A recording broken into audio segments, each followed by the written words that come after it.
The New Patriotic Party unveiled its presidential candidate, signaling a critical moment in the country's political landscape as the nation gears up for the upcoming general elections. The announcement has generated significant attention and speculation about the party's prospects. With the NPP's storied history and recent tenure in power, the chosen candidates face the formidable task of maintaining the party's momentum and addressing the myriad of challenges Ghana faces. On Hot Issues today, we ask, is this the ticket to break the eight?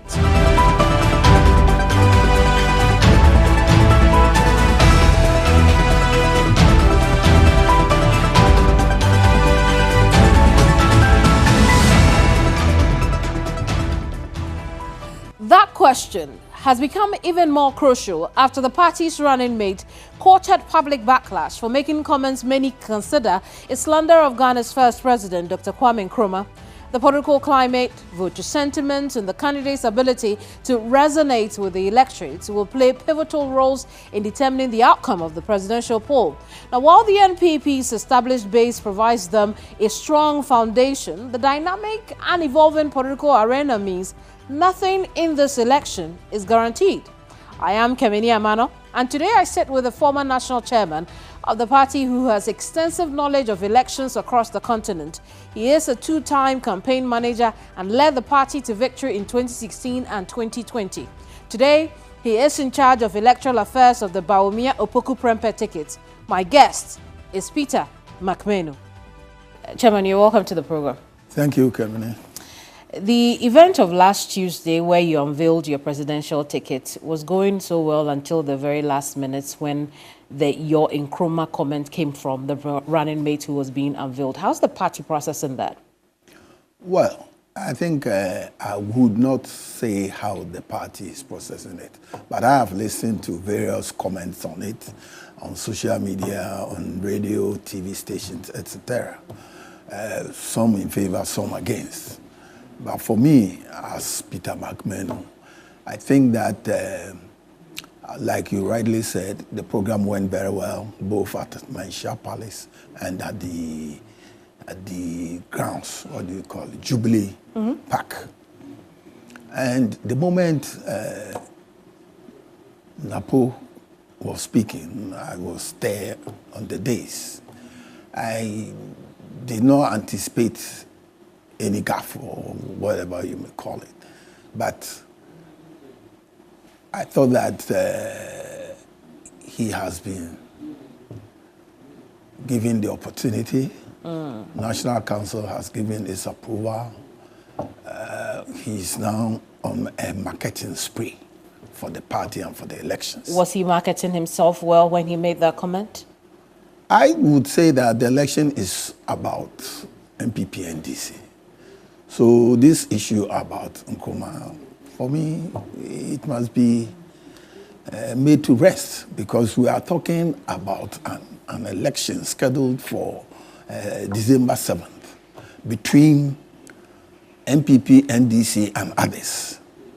So if you have been adored and you have such a huge crowd to come and watch you, I would not concentrate anything about the late Kwame Nkrumah. I would rather concentrate on my competitors. I mean, you call it a gaffe, but there are people who think that, listen, this is only testimony to how the NPP views Dr. Kwame Nkrumah. I am saying that on political platforms, many things happen, and it has happened to many politicians. So we call it gaffe in politics, okay? I think NPP as a party has not come out to say anything about this. Because for NPP, it's a competition between the New Patriotic Party, the NDC, and others. I see. So Kwame Nkrumah and CPP are not taking.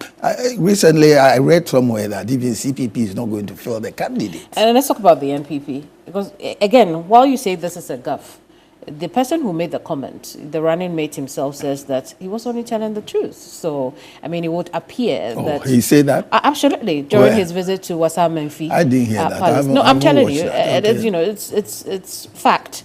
Of this issue that indeed when he went to Wasa Menfi. So what is this comment? Tell me. Your Nkrumah did not even perform better than Nana Addo Dankwa Akufo-Addo. Oh, okay. You can't tell me you don't know that. I think it's an unnecessary debate. Okay, that's what I'm saying. It's an unnecessary debate because currently we are going into an election, and the key competitor we are fighting this election with is the NDC and others. So let us focus our attention on the I don't know if election. you've listened to the public space, but the public are not happy about this at all. Do you worry about the impact this comment alone could have on your certainly, ticket? when you are going into an election, there are a multiplicity of factors that come into play. And let me tell you, like what Mrs. Margaret Thatcher said, 1 week in an election is a long time. The late UK first woman prime minister. So between now and December is a very, very long time. And I think that whatever this particular issue has brought up, we should be able to make up with it before 7th December. Let's talk about that. Positive or negative. Yeah. But which way do you think it will go? Positive or negative? I'm saying we have close to 6 months to the election. To change that view. Let's talk about the backlash, because there are those who have said that this is the reason the NPP shouldn't have chosen Napo. As you know, correctly predicted, that choosing Napo is only a comment away from losing the elections. And right after that, after admonishment from the Otumfuo, then the comment came up.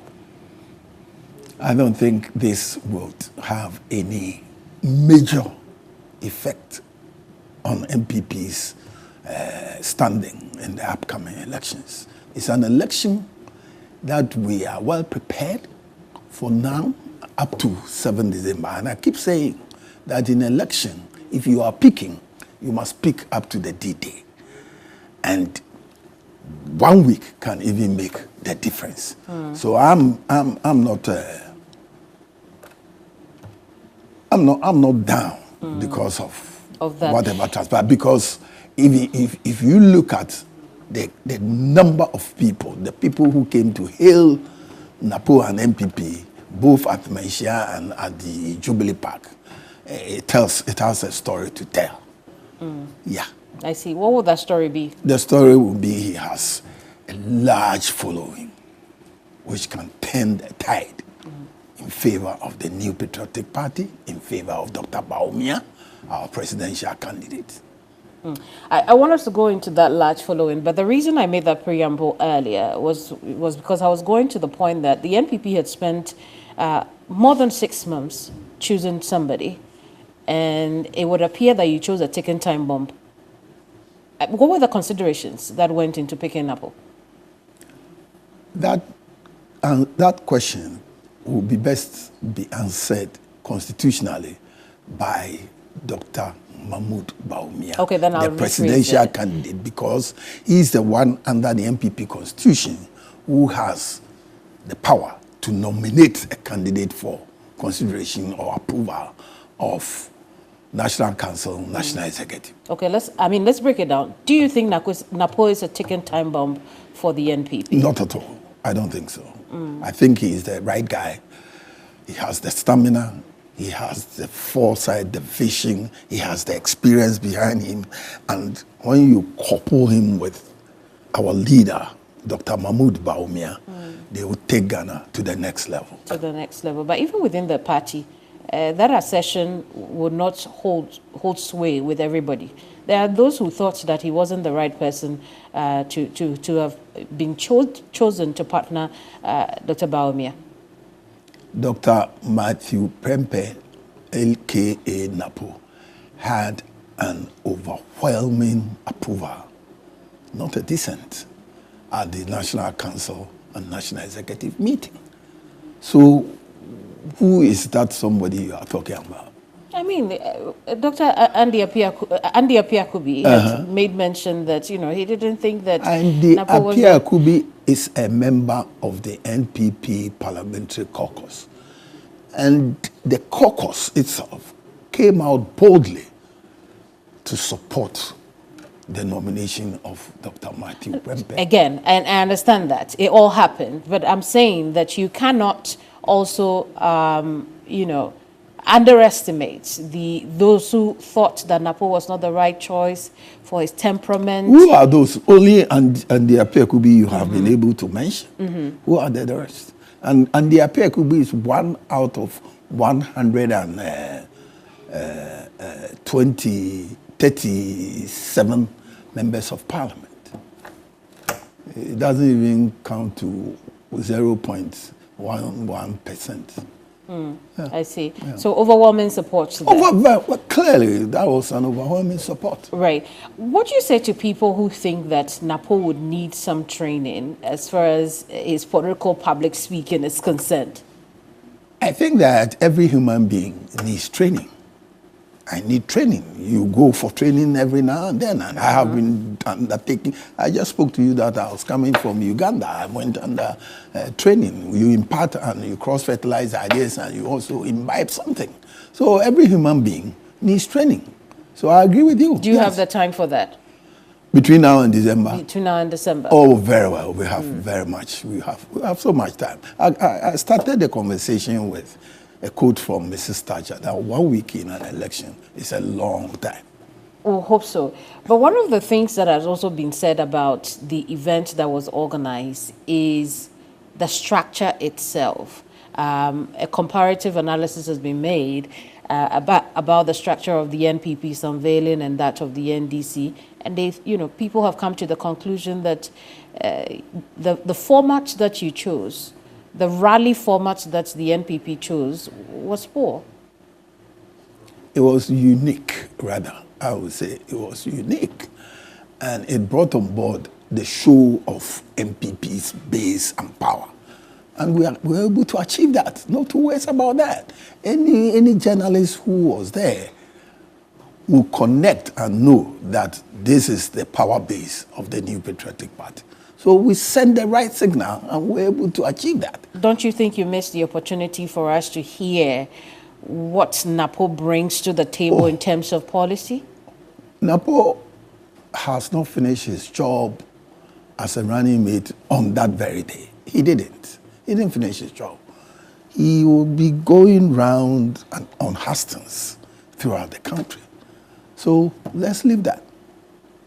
I think what we wanted to achieve, we were able to achieve, to show our base, to show our power as a new patriotic party.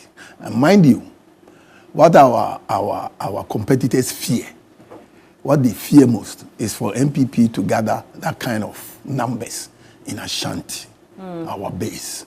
Because Ashanti is able to put them down in all the various regions that they win.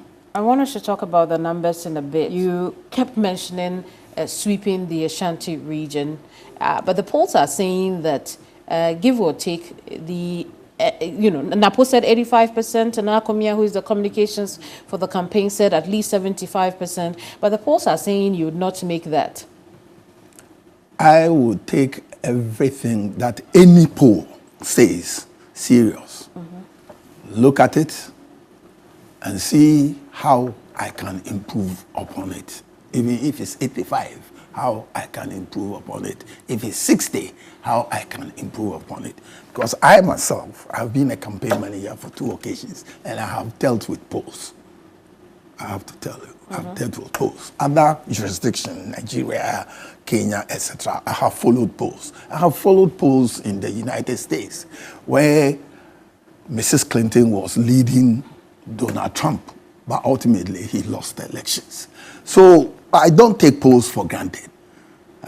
But everybody has polls. Everybody makes his own polls. And MPP, we've also made our polls. And recently, Professor Smart's polls also came up.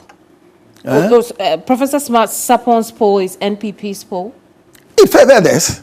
Oh, no. I'm not saying it's MPP poll. I'm saying there have been polls that have also favored the MPP equally. There have been polls that have favored the NDC. Okay, so Chairman, I'm trying to understand. When you said the NPP, we have our polls.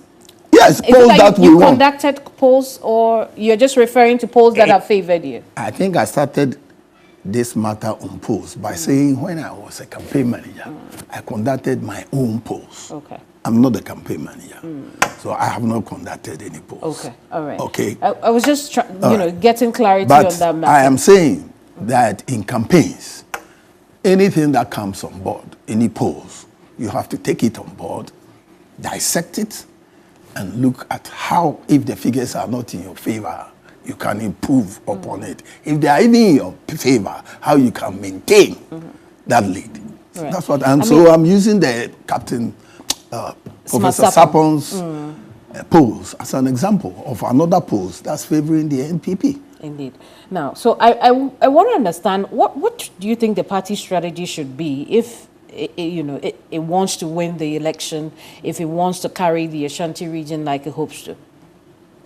If you have followed the history of election results, region by region in Ghana, you will realize that if NPP crosses a certain threshold,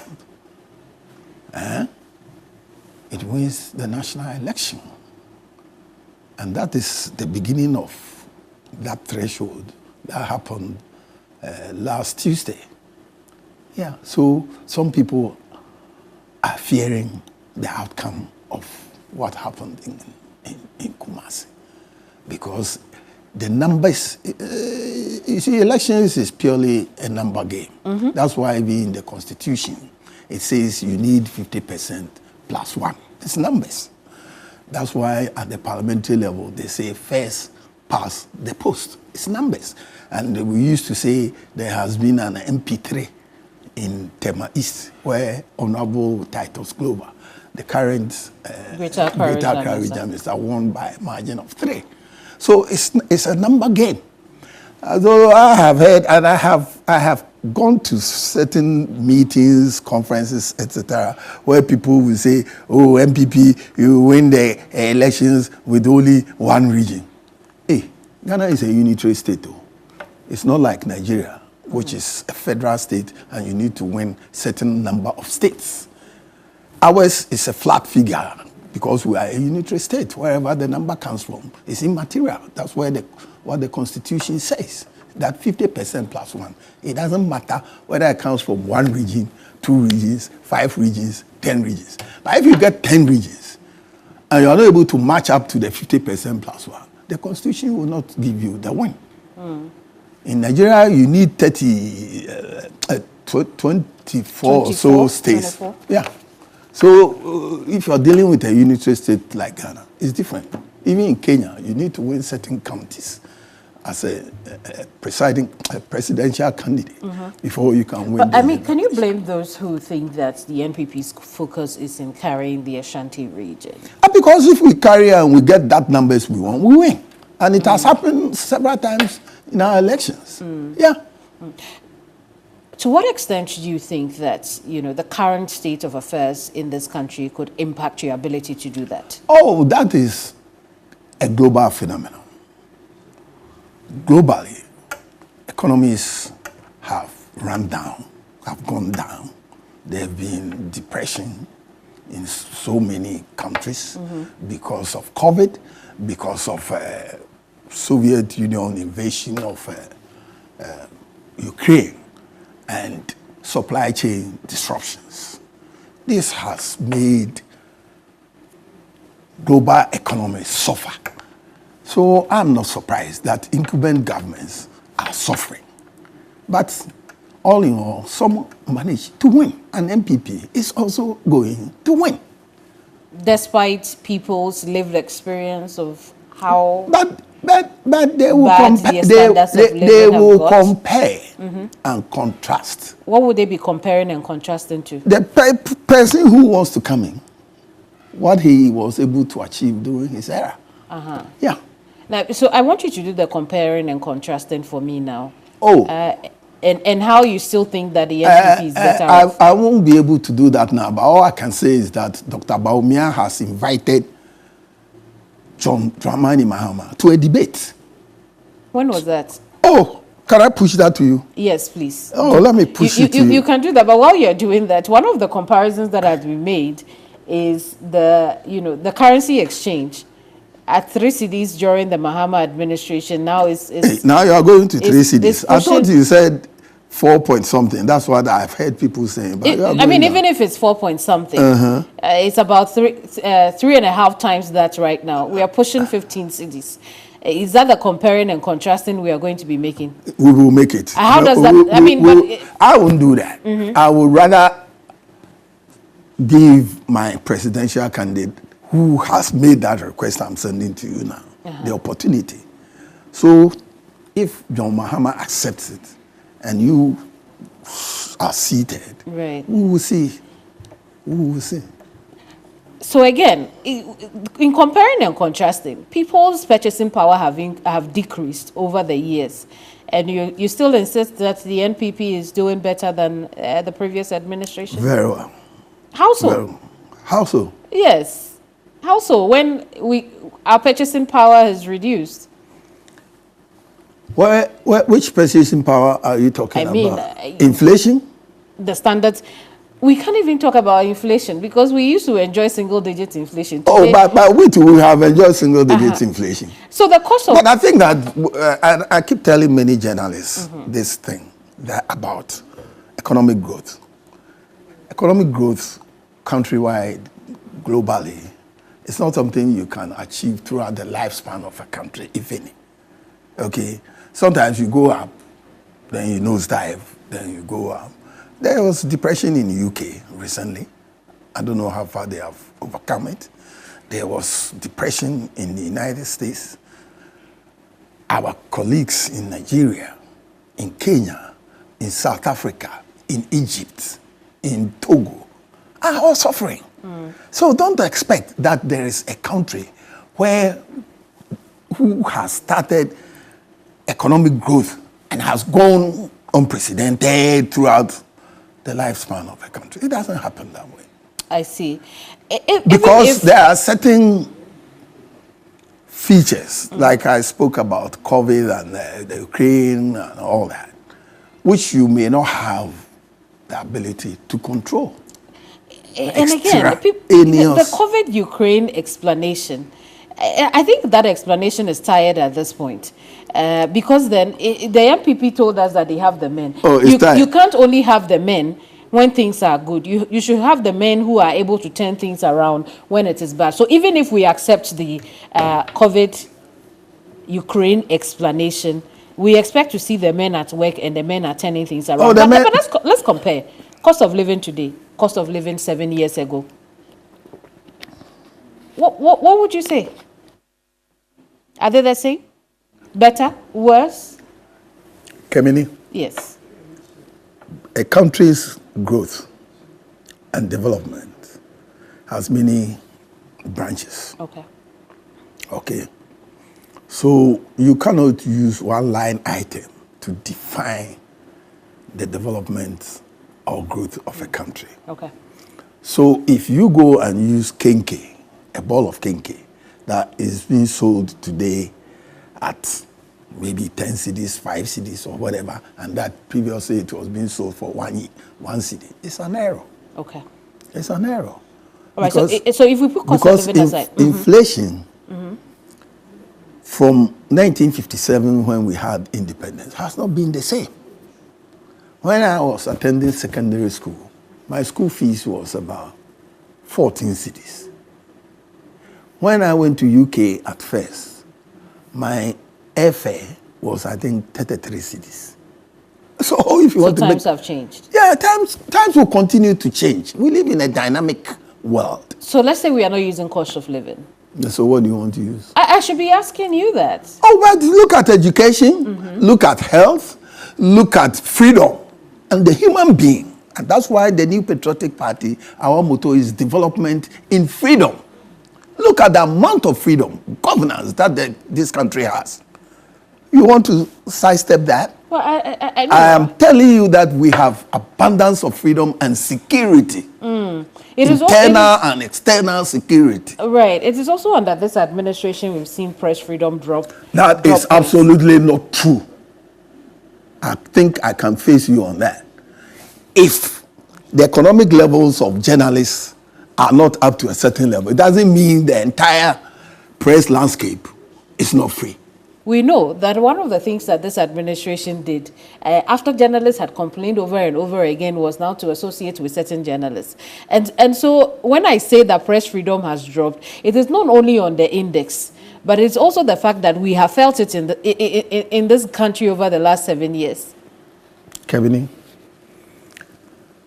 NPP believes in press freedom and freedom of the individual and freedom of enterprise. We don't only believe in press freedom, we believe in freedom of individual and freedom of enterprise, that is businesses. Okay? Mm-hmm. So if you think, and I must say wrongly, that there's no press freedom in this country, please, I will not accept that. I see. I would want us to come back and then discuss the issues, not only of press, but also on the subject of education, because you say education is one of those things we should look at, in assessing the performance of the NPP. We'll be right back. Don't go away.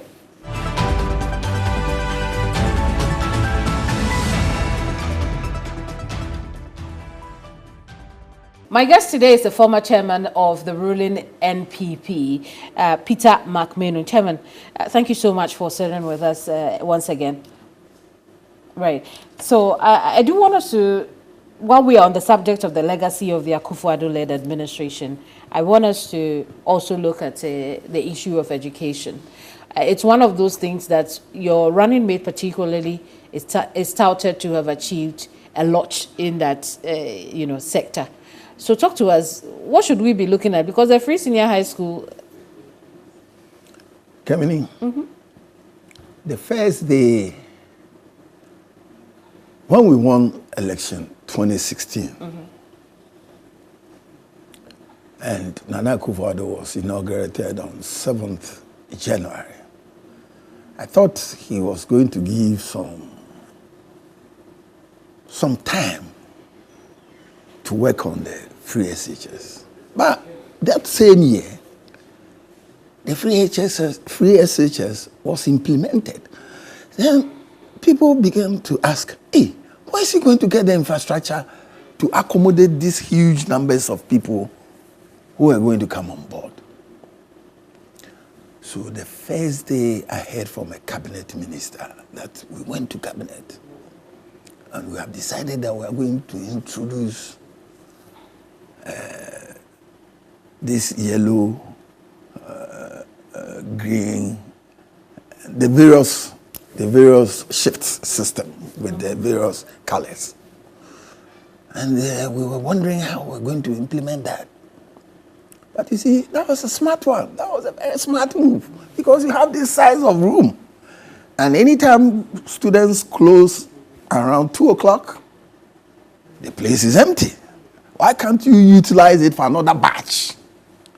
And then to make the student-teacher contact hours same as what was existing in the mainstream 8 to 1 o'clock. That was a smart move.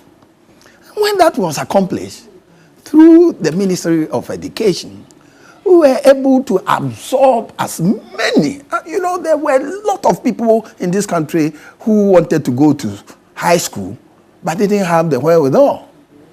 So that one was very smart, and we must boldly, we must be boldly congratulate the government of Nana Akufo-Addo, in spite of what John Mahama is saying, he started it or what. Why not? He's given evidence that he began this. Oh, I also have evidence of he and his people, his general secretary, speaking, making demonstrations, going to the extent of even the Supreme Court to stop the free SHS. from being implemented. So I also have that. I see. Yes. So are we admitting that, you know, this began with the John Mahama administration? I will not admit that. No. I will not. I will not. Because the moment Nana Akufo-Addo went on Hastings and was trumpeting, if you give me the opportunity, I will bring a free SHS. They started objecting to it. So why did then candidate Akufo-Addo then Lord John Dramani Mahama for the free senior high school he has started? You haven't seen that story, have you? I haven't seen it. I haven't seen it. But you two, have you seen the Mahama story? I have seen the story. You have seen the Mahama story? You have seen the Fifi Kwete story? No, hang on. He spoke about it again during his encounter. Don't let us debate this. Because there's nobody on the street of this country who will tell you it's John Mahama. But he did start the progressively free senior high school. Go on the streets and ask. No, Chairman, hang on. He started the progressively free senior high school. I'm not aware. Which included the e-blocks, which included the day students having free school. But of course, he was kicked out of government. I'm saying, if you go to the nook and cranny of this country and ask anybody who brought free SHS, you'll be let down. Please, don't go and be let down. You'll be let down. Because everybody knows it's the baby of Nana Addo Dankwa. But why can't we acknowledge, if your candidates then acknowledge Mohammed's... So go to the streets and ask them. Go onto the streets and ask them. But won't it be honest politics if we acknowledge this is not politician matter. It's those who have benefited, those who are in their homes and in the streets. I'm saying, go and ask them. It's as simple as that. The NDC will think otherwise, because the truth also is that we have seen evidence of the fact that, you know, the progressively free senior high school had begun under the Mahama administration just before they were kicked out. So why was he then kicking against Nana Akufo-Addo? That's perhaps a question they'd have to answer. Okay. But let's talk about quality. There have been concerns raised about the quality in that there has been an over-concentration on quantity. I think if you say that, I would disagree. Okay. Because the results that have been coming out from WAEC, and Ghanaian students have won, is it the first position or so, at their annual awards in Banjul, Gambia, WAEC. One from St. James Seminary in Sunyani. I know that he has won the overall best student. The other one, I think, was from, Fanspim and Wesley Girls. Right. Yes. So in terms of quality, I wasn't referring to the results. I was referring to the quality of life the children have, particularly those in the boarding schools. It would appear to have declined, and some of the head teachers have had reason to complain about this. You see, in life, and I think I've said this over and over again, we keep improving in life. There's nothing like you have reached the apogee, so you must remain there.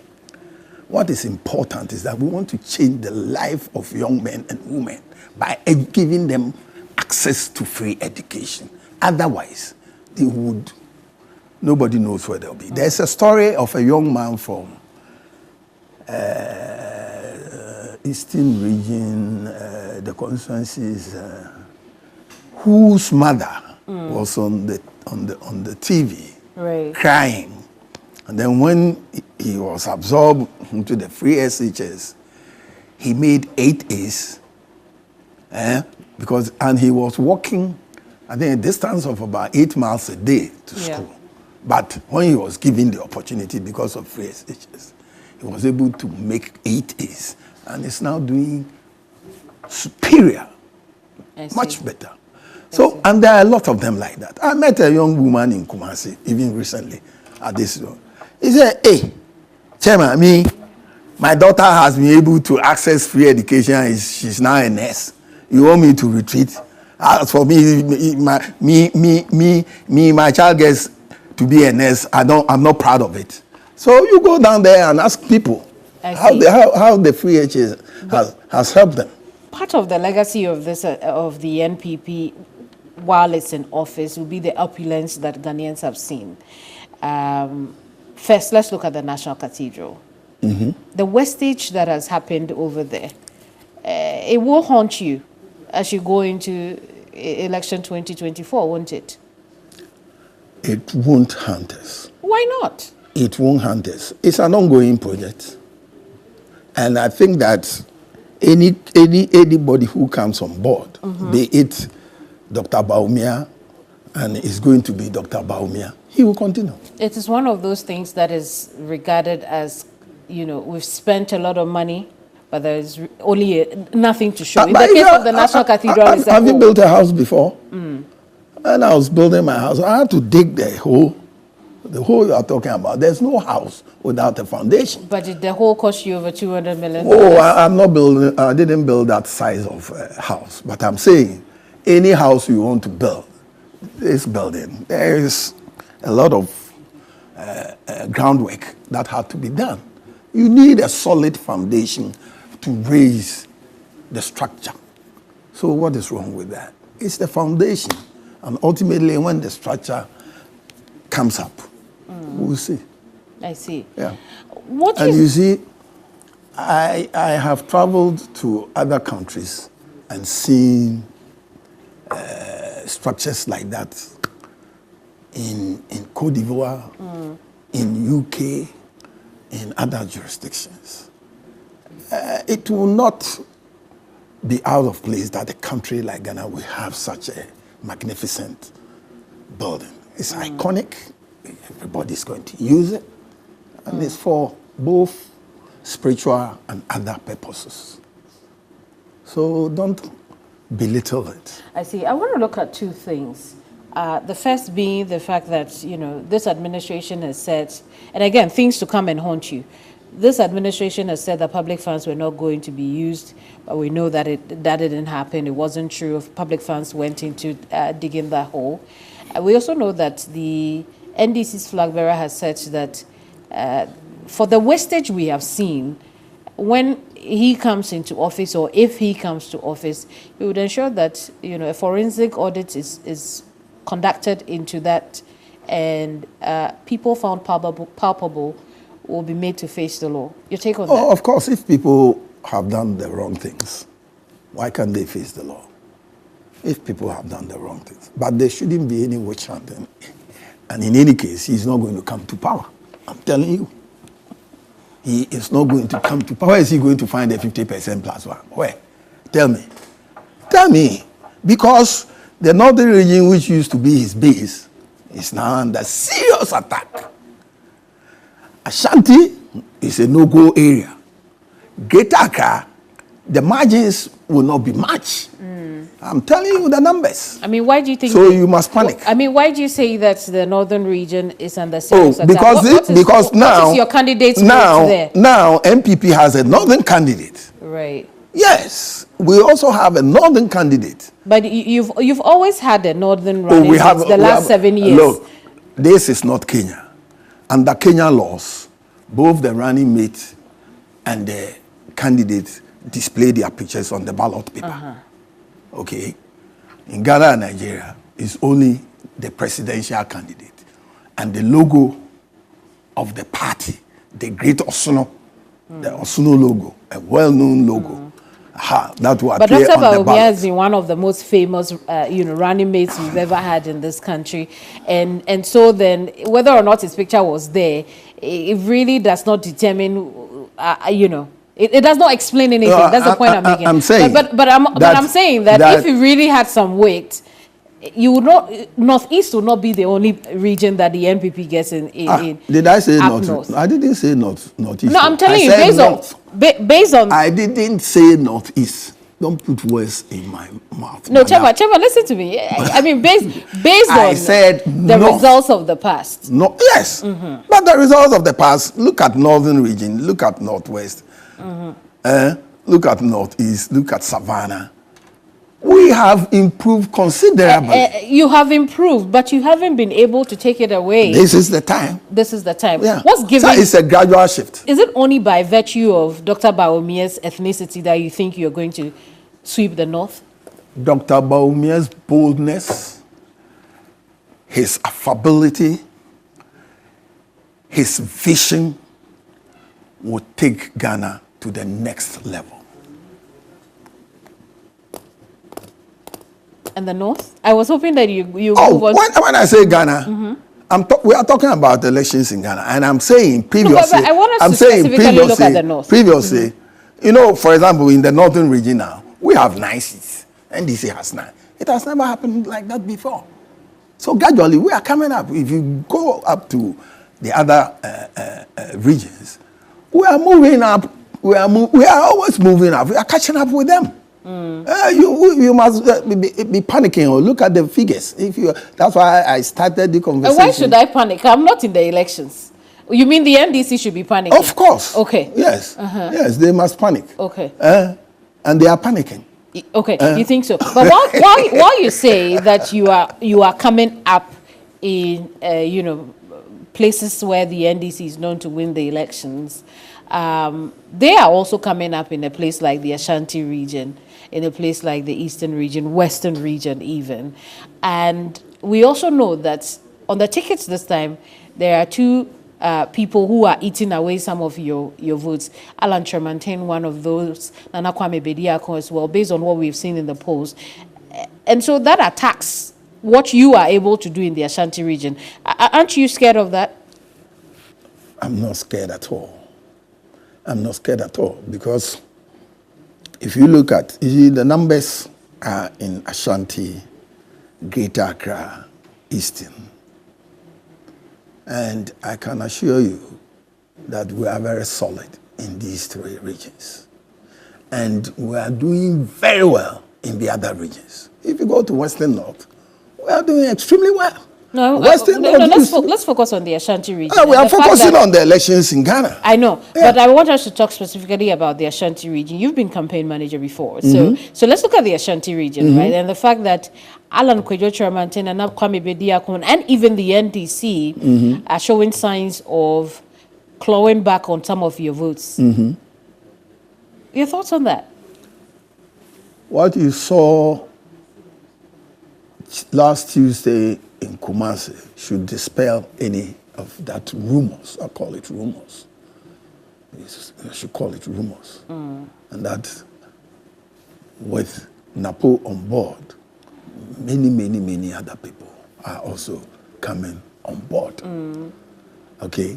And if you listen to what Kennedy Japan said on their platform, it resonated with the Ashantis very well. So, this election, Dr. Mahmoud Bawumia is the favorite, and he is going to win. I mean, if you were to advise the campaign, what would you advise them to do, particularly in the Ashanti region, to ensure that all these other candidates who have the ability to affect your, voter percentage there are not able to do that? I'm a member of the campaign. Yes. I head the campaign's electoral committee. So I've been giving whatever advices I have to the campaign. I attend campaign meetings regularly. No, so you tell us. What, okay. I mean, what does the party... You want me to bring campaign strategy into the public domain? That's never done. Everybody has a strategy. But I've given you snippets.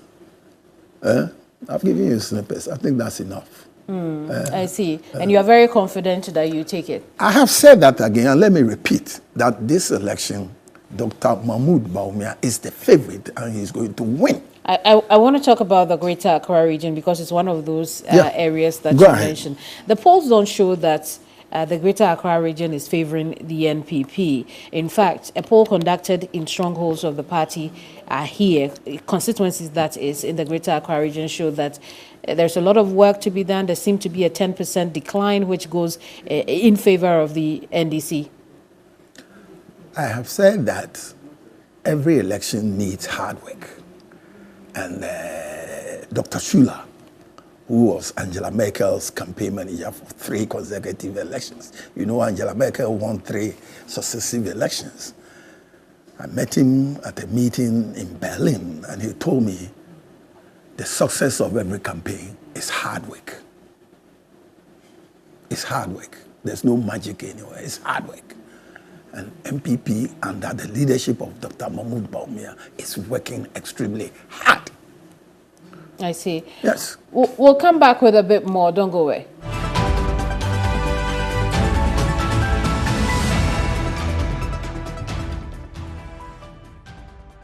Welcome back to Hot Issues. My guest is former chairman of the NPP.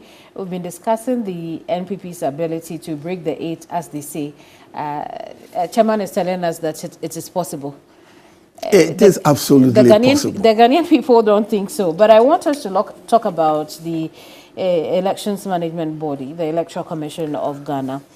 The NDC has said that they do not trust the Electoral Commission. Does the NPP trust the Electoral Commission? You see, I have been a member of IPAC for a very long time, honestly. And because of my experience of IPAC, it may interest you to note that the UNDP in Nigeria consulted me to set up IPAC Nigeria. Okay.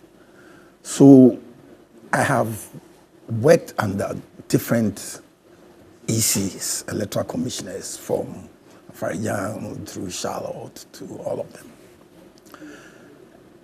NDC is playing some games, and I can see through it. They want to tag the current EC as a child of the New Patriotic Party. But let me tell you, Kemini, NPP won elections in 2000 under President John Ajekun Kufuor, when I was also the regional chairman for Western Region. At that time, Dr. Farijan, who was the electoral commissioner, was appointed by the NDC. Rawlings appointed him. NPP again won elections in 2016 under Madam Charlotte Osei, with a margin of victory of over 1 million votes. We did not appoint Charlotte Osei, but we won the elections.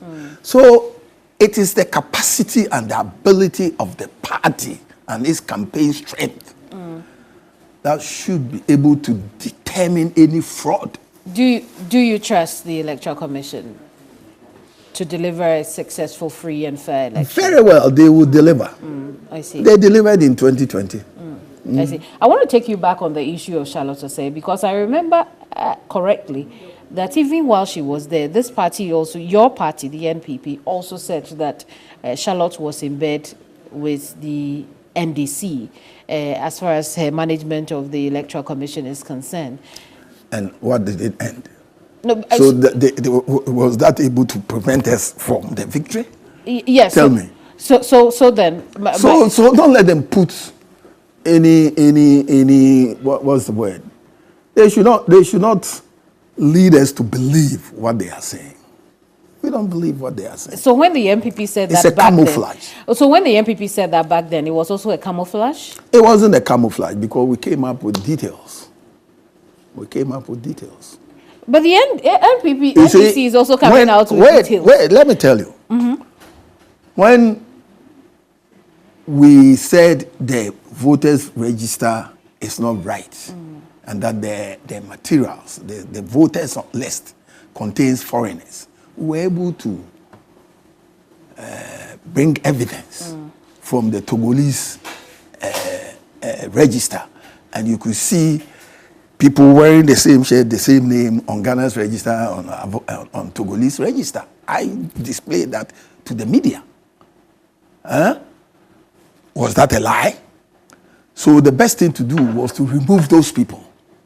But we fought and fought. We couldn't, because they said we should go to Togo and bring. When I found a Nigerian who was on the Ghana Electoral Commission's register and on the Nigerian register in Abia State, And I was able to show it with the pictures and identity, and especially when they didn't change their name and their date of birth. So why is this time a camouflage? Because you are in government? Because they haven't been able to prove the way I proved. And I'm coming to that. This is the Electoral Commission that didn't tell us that. And for me, let me add, for me, it got to a point we had to go to the Supreme Court. Right. So this is the Electoral Commission that did not tell us that they had lost devices until the minority raised it in Parliament. This is the Electoral Commission that has, gone back on calculations that it has done. Electoral Commission that for some reason... What calculations? During the, the registration process, we know that some numbers they had brought up, they went back to correct those. And then the explanation was that they were using Coral Draw. Kamini, if you follow elections, there is something we call transposition errors. If you are putting numbers together, 621, you can mistakenly make it 126. Were there not one too many? Well, if there are one too many and they are genuine, you have to just make the correction. How do we know they are genuine? It's only the NPP that is making the point that these were genuine mistakes. It's not NPP, it's the agents, which included all other political parties, including the NDC. Yes. And I'm happy that this matter has come up, because only 2 days ago or 3 days ago, CDD has come up with a suggestion that there must be a methodology of correcting errors, because everybody admits that as human beings, there can be human error, transposition errors. Yeah. Is the NPP packing or planning to pack its supporters or affiliates, if you like, in the recruitment process of the Electoral Commission? The recruitment is open. I saw the adverts. And let me tell you one thing I did when I was regional chairman. Because under the CI, you can object to any names, because the EC under the CI is supposed to put up the names, to post the names with pictures of all the people, temporary officers that they have recruited. And any citizen can go and object to the inclusion of these names as officers, as election officers, with reasons. And the same law says within 5 days, the EC must respond. So as a strategy, I'm telling you what I did. In Western Region, went to every single district office of the EC with my team of constituency officers to look at the pictures and names if we have any evidence against them. So how can you pack? How are you going to pack when there is this law? I see. Yeah. But that was you then when you were in opposition. Is that correct? You now, you are in the ruling government. And you think I won't do it? No, hang on. I will do it. So I will do it again. I want you to answer my question. All right, really. go ahead.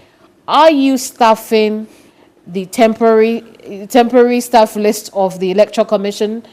I am as part of your electoral strategy? not in any way staffing, and I will even go to the extent of checking my opponents. Yes. To ensure they are not staffing. Okay. Yes. I see. Yes. Because you see, there's also one thing, and I told people in Ethiopia recently, that look, this is your huge country with over 100 and something million people. You want one commissioner to sit in Addis Ababa and decide your fate when the elections are declared at various polling stations. We're going to have about 42,000 polling stations. If you are going to have 42,000 polling stations, how can Mrs. Mensah stay in Accra here and decide who wins? Whereas any election result at every polling station is also under the law posted at the polling station. Is the party worried about the missing devices and the ability to compromise the elections? I'm not worried about it at all. It can't in any way. It can't in any way. Because you see, one, our election is not electronic. Two,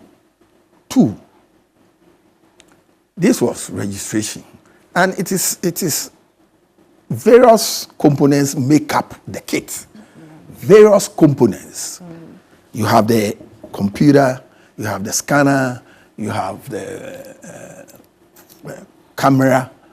So the entire, so if the computer alone is taken out of it, it's not complete. I see. It's not complete, and it can never be complete. Chairman, thank you for coming. And you need to decode before you can even use it, because it's coded. Thank you. Thank you for coming. Thank you. We'll continue. We will indeed. We will indeed.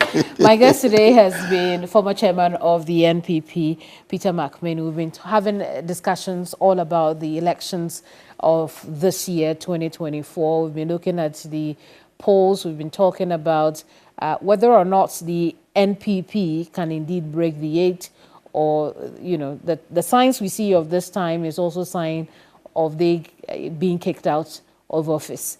But you make the judgment. We'll be back with another episode next week. Bye-bye.